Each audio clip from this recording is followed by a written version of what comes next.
Good morning, everybody, and welcome to our live Talking Tech webinar. My name is Aaron Sexton, and I'm one of the sales account managers for the Swagelok, Michigan and Toledo area, and I'll be your host for today. While everybody's getting logged on, I'll just go over a couple things you might be noticing with this event if you're new. First, you'll notice that your video and microphone are not turned on for this event. Although today's webinar is designed to be interactive, we will be using the Q&A feature on the right side of your screen. If you have any questions that you'd like answered, please feel free to submit them there with your first and last name as the presentation goes on, and we'll do our best to answer it live as time allows. If for some reason that the Q&A function is not working for you, please email your questions to solutions.michigan@swagelok.com, and we'll add your questions to the list for our presenters. We have a lot of people on the call today, so we're going to do our best to answer all your questions in the 30-minute time frame that we have.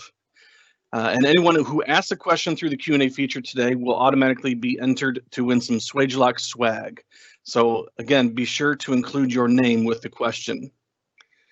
With that out of the way, I'd like to welcome our panel of experts for today, Chris Kiesling, Anthony Connors, and Steve Borkowski.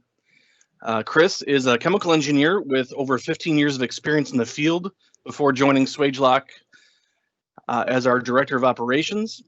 Anthony is our field engineer for the Michigan and Toledo area, and Steve is one of our sales account managers as well.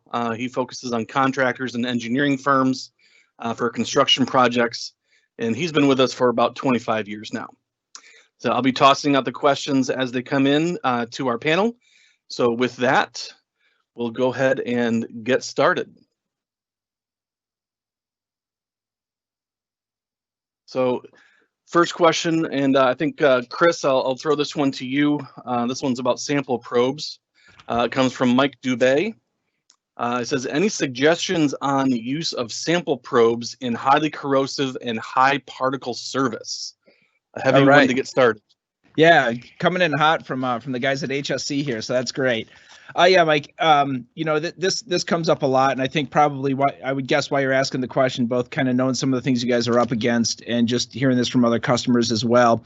I think that one of the challenges that happens is, you have a sample station, you have particles like you said, or maybe corrosive materials. You try to filter them out, and you find you're changing the filters constantly, and they're plugging up just really quickly. So a sample probe is a great first step on that. So on the corrosive side, the easiest way to fix that is to do it through metal chemistry of the probe itself.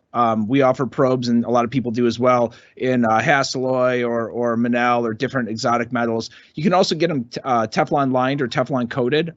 We can send those out for coatings third party or different types of coatings that would help to counteract that. So those are other options as well. In addition, when you're dealing with solids, a couple things are pretty important as far as best practices. One is you want that sample probe to sit vertically in the pipeline. So you want it up and down so that if there's any solids as they come in, and you want the sample probe to really be sticking about halfway into the pipe, because ultimately gravity is going to be your friend. So as solids try to travel upwards and try to make that turn, they're not going to like doing that, and it's going to drop out and continue on in the stream. So that alone is going to help keep some sample or some material out of there. You also want to select the right diameter. A lot of times I think when you have pluggage, people always say bigger diameter is better because it won't plug as fast. The problem is things move very slow, and that causes more pluggage. So you want a nice small diameter to keep high velocity in that segment.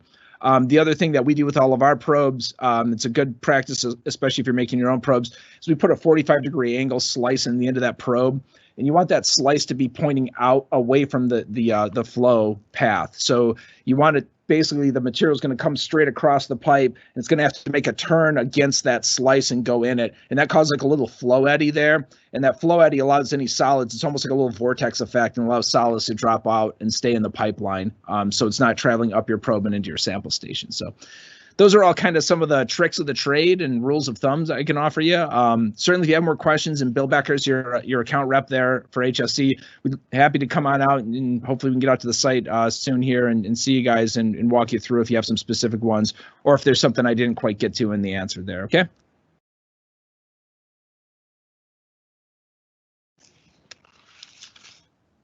Aaron, you got to hit that mute button. Sorry, having a little bit of lag. Thanks for that, Chris. So we'll move on to our next question here, and I think I'll throw this one to Steve, and Chris, you may want to add something. This is on regulator selection. But what are the most important things to consider in regulator selection? Steve, I know you have a lot of experience in that.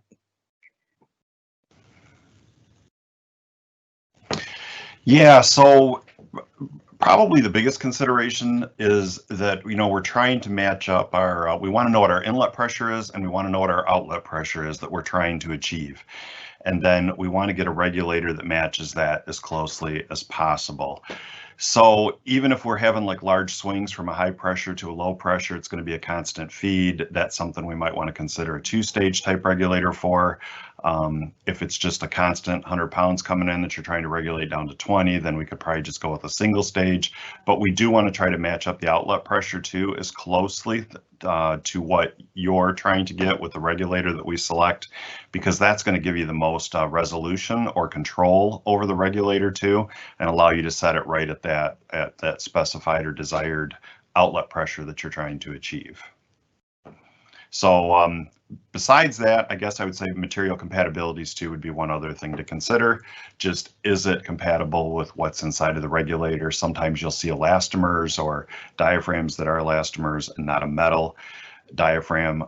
So you want to make sure that whatever you have going through is compatible with the regulator itself too. Anything to add about that, Chris?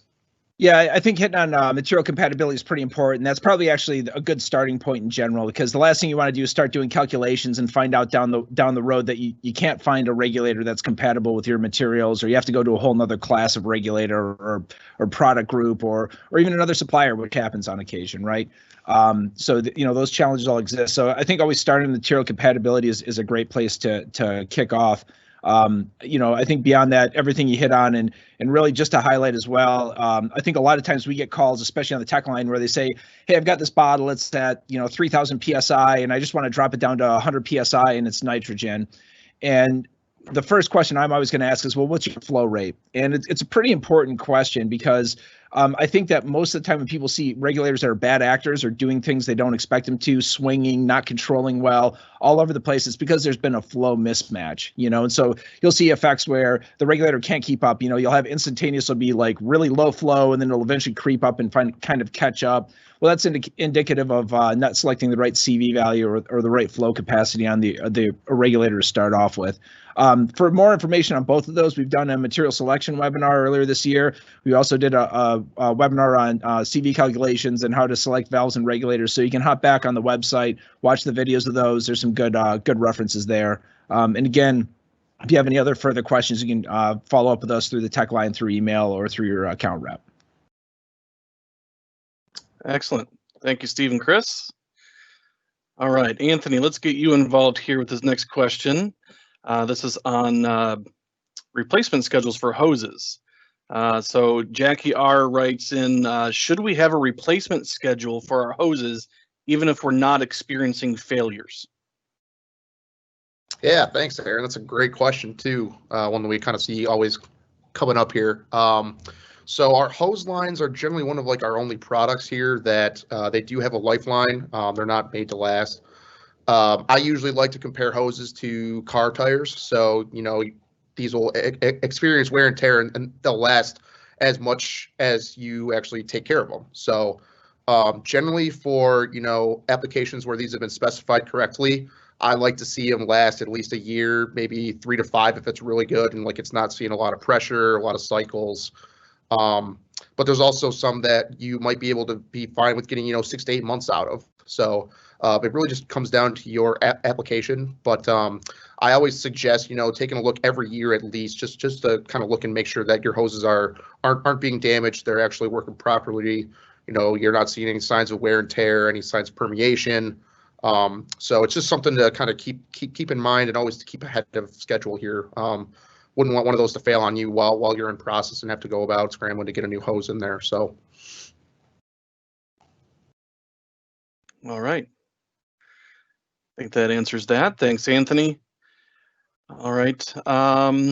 So let's see, our next question here, I think, Steve, we're going to throw this one to you on oxygen service. So what type of products are best for oxygen service? And that comes from Jake I. All right, we get this question quite a bit, actually. It's surprising how much oxygen service we really have in our territory or our area here. Generally speaking, copper and brass are your best products to try to use. It has to do a lot with the pressure and the flow that you have going on, though, too. And the reason oxygen is so dangerous is because it's feeding the fire, basically. So all we need is something that's going to something that can burn, have an oxygen that's going to feed the fire, and then it's some type of an ignition source. And this ignition source could be oils, greases, it could be a particle or a chip off from the tubing that you deburden stuff and put in there, anything like that. And when it goes down the line and comes to an abrupt stop because it has to go around a corner or something, that can become your ignition source. So stainless will actually burn, the brass and the copper will not. So under those high pressures, high flow types of situations, we want to try to stick to brass and copper, use some type of a slow turning or slow opening valve so that we don't have sudden bursts or flows. Always get it cleaned too, for oxygen service, or CFOS is clean for oxygen service. And our general line in the sand that we tend to draw is about 150 PSI and up would be considered something that's high pressure.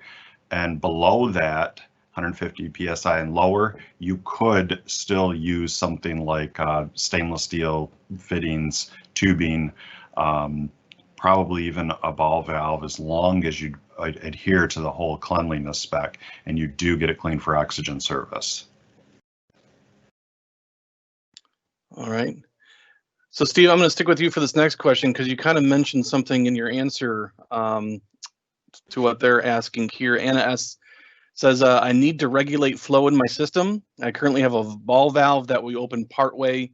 Should I use a needle valve instead? So you kind of mentioned that just a moment ago. Can you elaborate on that? Yeah, and that's I definitely use a needle valve. We want to use a ball valve for open or closed. So always fully open or fully closed. If we try to throttle or use it halfway like that, then you're going to create wear, and they call it like a wire draw inside of the valve itself, where it will wear away a piece of the seat. And when you go to shut it, it's not going to close at all. I mean, it'll close, but it's going to leak. So it is best to use a needle valve in that situation and regulate your flow using that and a valve for on and off service. Oh, there we go. Sorry, mute button lagging again. All right, thanks, Steve. Appreciate that. So we're going to move on to the next question here. And where'd it go? Sorry about that. So this one has to do with the ElectroPolish tubing and bending. So Chris, I'm going to throw this one to you. Mike G writes, I'm installing some ElectroPolish tubing and need to make some bends. Can I use a standard tube bender? Yeah, Mike, that's a great question. So I've had this come up a lot, and I think, the concern probably is the idea that on the interior, are we causing any sort of striations or kind of micro cracks or any sort of surface condition changes with the EP tubing. So I will say with the sway shock tube benders, you're going to be pretty safe. We've designed our tube benders, I shouldn't say pretty safe, you will be safe. You've designed our tube benders with pretty general radiuses and able to make a nice smooth bend there without causing any sort of issues. Now that does change if you get to coatings and like silk inert or sulf inert coatings, any sort of like lined tubing. Those are spots where you do have to be very careful about bending. Those are places where the coatings won't bend the same way as the metal does, and you can get cracking. At which point it kind of defeats the purpose of even having the coating to begin with. So, on the EP side, you're usually pretty good. Now, if you are trying to do tighter radius bends, you have to be a little bit more cautious. The other option too is you could go with a larger radius bender. Most of our sizes, we just have one size. Again, it depends on which diameter you're going with. But there are other benders out there in the world that you could find a larger radius bender if you are very concerned about that condition inside. Generally, though, what I've seen from doing EP tubing, we do quite a bit of it here, and all of our bend radiuses are pretty generous. The other piece of it too is remember also always use a high quality bender. So something where the dies are formed up, you have rollers on it, so it's actually making a nice form on the tubing and supporting your bend as you make it. That's probably the best tips I could give you on that one. All right. Thank you very much, Chris. Appreciate that. And again, just a reminder, you can send your questions to us from the QA function here on our webinar. So please include your name and you'll be entered into a drawing to win some Swagelok swag. So keep those questions coming. I appreciate all the entries so far. All right, Steve, I'm going to put this one to you, kind of piggybacking off of Chris's last question with ElectroPolish tubing. I'm putting in a gas distribution system. My process requires high purity gas. Do I need to use ElectroPolish tubing? That's another one that comes up all the time. Everybody says that they want everything clean, really clean, ultra high purity. So the first thing that I would ask is, what is the purity of the gas that you're using? I typically will draw the line at like 5 nines. So the 99.9995 or whatever, I might have lost a 9 in there, but 5 nines like that and above is something that you're going to want to stick with ElectroPolish tubing. Typically, that is what UHP or ultra high purity gases would be classified under. Anything below those 5 nines, as long as you probably, I would say, clean the tubing, I would get it clean for oxygen service. That's typically what our customers are after, is something that's just clean, it's free of hydrocarbons, oils, greases, anything like that, so that they have a nice clean system when they install it.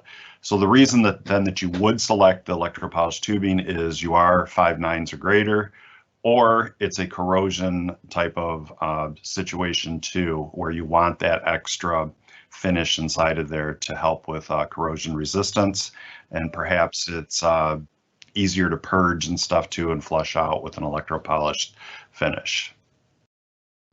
I think Chris has got something he wants to add there too. Yeah, I think one of the other things that we'll see a lot of times on the EP side, well, 2 things. One, just to touch off of what Steve's saying. So remember, make sure you match your system to what you're actually doing, because, you know, yeah, if you're doing ultra high purity, then clearly EP makes a big difference.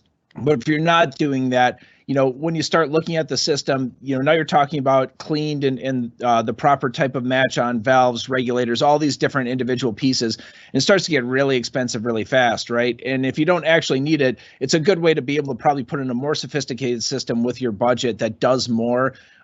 If you are matching it to, you know, if you're saying 99.5% purity on the gases on the, say, a carrier gas and something in analytical equipment, you know, you could probably do a lot of different things and gives you more flexibility and gives you more product flexibility also down the road as you maintain the system. So again, Steve touched on it, but I just can't speak to that enough. Is, you know, I think a lot of times when we do capital projects, we want to prepare for anything that could ever happen forever, but, you know, then you're kind of stuck with that super Cadillac system as well. One other quick thing, I'm going to kick it back over to Steve because I think he's got some commentary on that. I bet he's got some experience. But one other quick thing is we see a lot with EP tubing on the sample systems. So a lot of people will move to EP tubing because they have maybe, say, a reactive material like hydrogen sulfide they're sampling for. And in that case, what they're trying to do is with the EP tubing, because it's a smoother bore, it's cleaner. The idea is to have less active sites where you can get molecules caught up for very low level analysis. The challenge there is make sure that the EP tubing actually has the effect you're looking for. On polar compounds, you actually really need like a sulfonert or a silicon coating on it.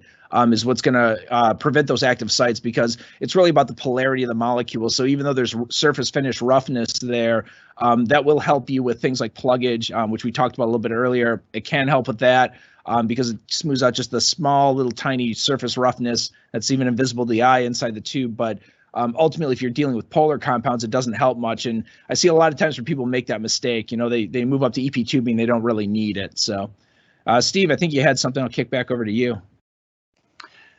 Yeah, just to jump off your cost aspect then too, you end up with a very costly system when you get into electropolish stuff too, or more than what you really need. Because when you start moving into electropolish too, then I begin to think of everything should be orbitally welded, because we're after a nice, smooth, clean transition. We're trying to contain a gas that's maybe very toxic or flammable. So everything becomes welded then, and then we have make and break connections with the VCR type fitting, and then special valves, like Chris is saying, that will purge or flush easily too. So you start to limit yourself with the product line that's there too, because typically we're 1/2 inch and under with those types of products, and you can end up paying a lot more for a system that really doesn't gain you anything. So it's good to talk to your sales rep and just kind of get some input from him on what you're ultimately trying to achieve, so that we match everything up right and it's the most cost-effective system. Excellent. Appreciate that, guys. So I'm going to throw this next question to Anthony, get him back involved here. This has to do with permeation, Anthony. So Cody S. writes in, where can permeation be an issue with helium? Touch on that?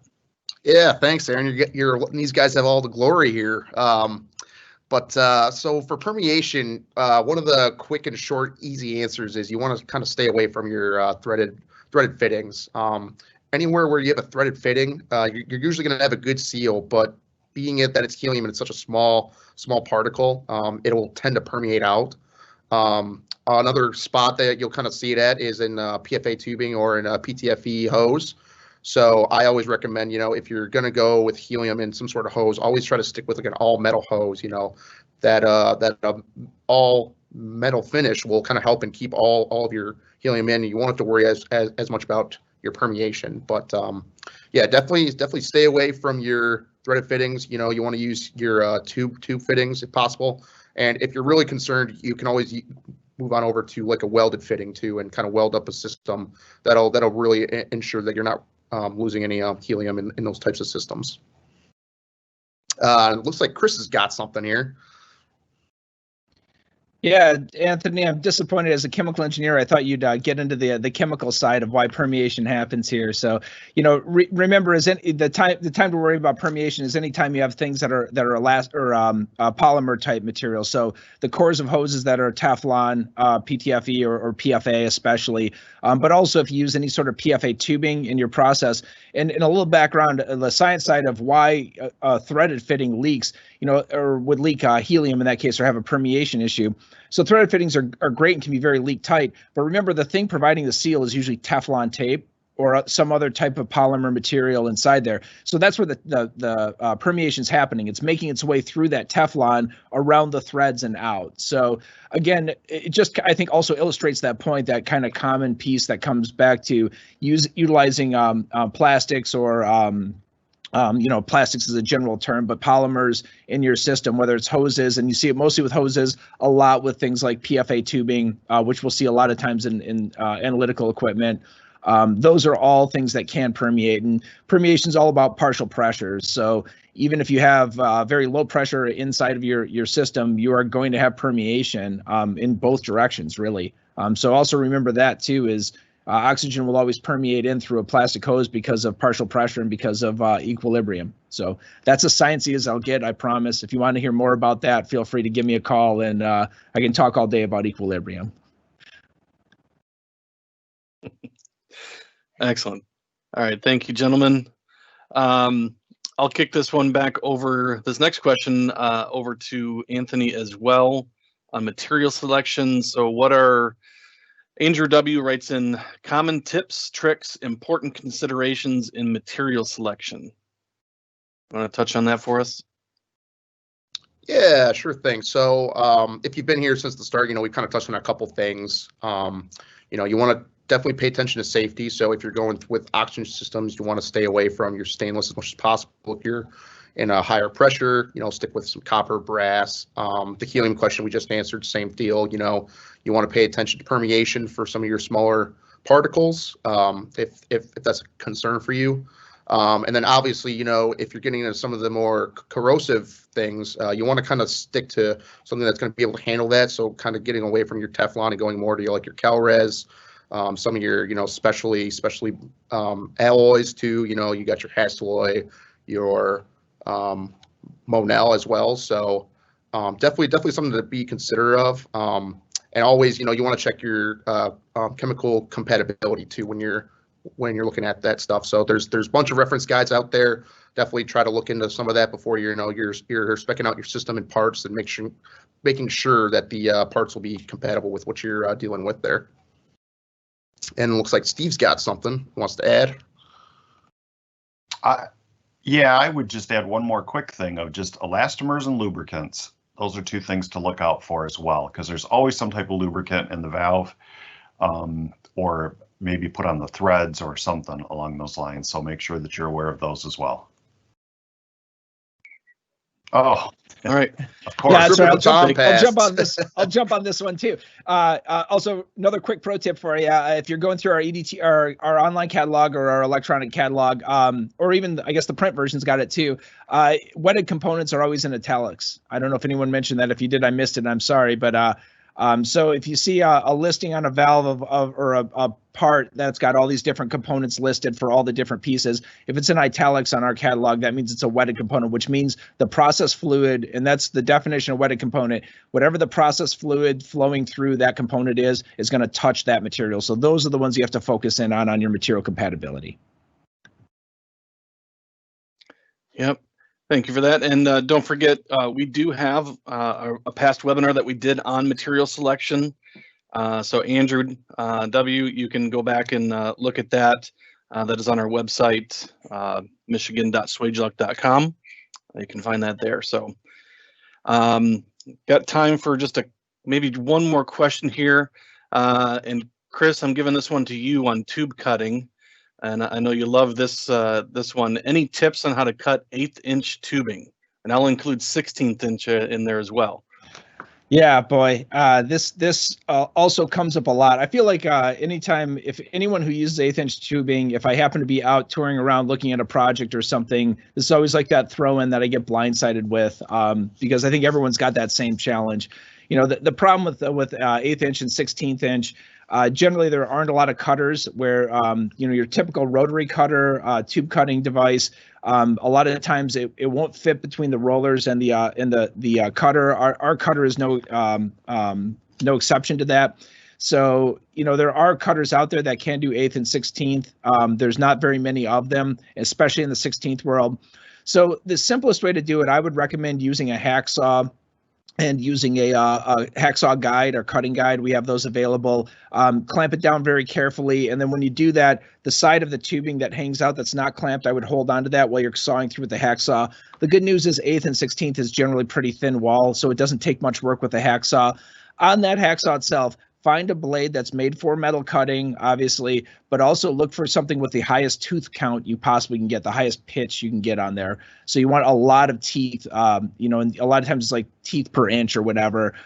So you want that as fine as possible because that's going to take a better cut. Now, the second part of that, this whole thing, there is no cutting without deburring, right? If you've been through our classes, you've probably heard this a million times from us is how important deburring is to keep a good, clean system and a functional system. So once you're done with your cut, getting the burrs out of that 1/8 and 16th tubing is very hard. Our normal deburring tool, it's really hard to get the point in there. We do have a tool available that's more like a very fine point. It's almost like a pen size on the handle, and then it tapers way down at the tip.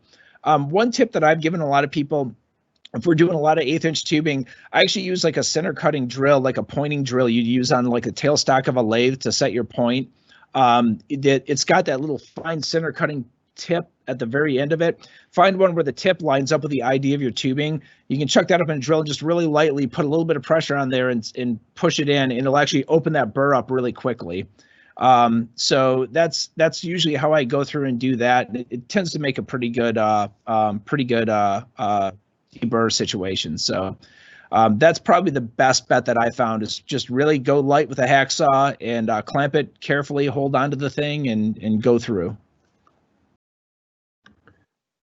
All right, Chris, we're going to try to squeeze in one last question here.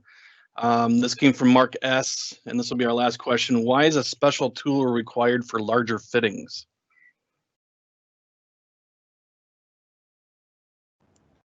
Chris, you want to take that one? Oh, I didn't realize it was coming back to me. Sorry. Yeah, sure. No, that's no problem at all. Yeah, so the special tool you're referring probably to the hydraulic swaging tool.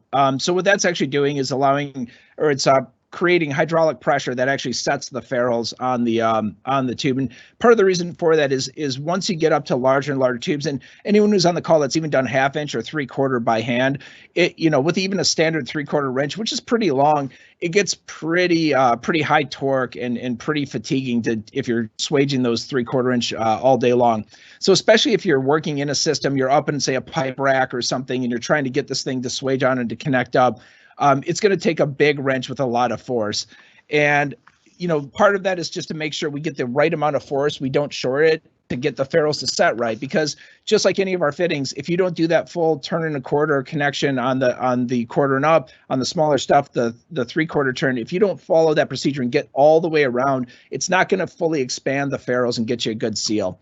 So that's why the hydraulic unit's available, because it really does require a lot of force. And I'm sure Anthony or Aaron, you as well, can attest to, like, when you're pumping up that hydraulic unit, you got to pump it pretty hard. It's quite a bit of hydraulic pressure it's creating to set that. And then it's next to my desk. So I keep this as a showpiece. This was made a long time ago. So this is a swaging tool that they made, or a wrench for field swaging for 2-inch fittings. So, you know, obviously it's pretty big to go around the 2-inch fitting, but the other feature of this is, look how long this is. So it is like the longest wrench, and it telescopes on the handle. Doesn't even fit in the frame, right? So the reason why this was made so long is because it takes that much force to get in there and try to get that thing turned all the way around. So if you could imagine trying to use this wrench, and especially working around other pipe or working around other things and getting enough swing, I mean, you know, you'd need like it's about probably 4-foot swing radius just to spin this all the way around. You're going to be going back and forth forever, right? And you look like Austin Powers trying to turn that car around as you keep trying to grab and just advance that nut a little bit. So, you know, it's just the extreme amount of force required, and making sure that we get that right amount of force to set the ferrules correctly is why the special tool comes in. That's really what it's all about. All right. Thanks, Chris. Squeezing that last one. So we're running a little over time, so we'll close this out here today. Thank you, gentlemen, for being on our panel. So big thanks to Chris and Anthony and Steve. If we didn't get to your specific question today, we will be following up with you through email. So hang tight for that. I do appreciate all the questions that came in. And if you did submit a question with your name attached, you'll be entered into a drawing to win some swag, some Swagelok swag. So keep a lookout for that as well if you're a winner. As always, we highly encourage you to take advantage of our technical team as a resource. We're ready to help you with your specific applications and selections. And be sure to join us for our next webinar in January as we cover leak detection. And just want to thank you all for joining us. If you have any other questions, concerns, feedback, please email to solutions.michigan@swagelok.com. And for more information, as always, you can visit us at michigan.swagelok.com on our website. So happy holidays, Merry Christmas, Happy New Year to everybody. Be safe, be well, and thanks for joining us again. Bye-bye. Yeah, thanks everybody. Happy holidays.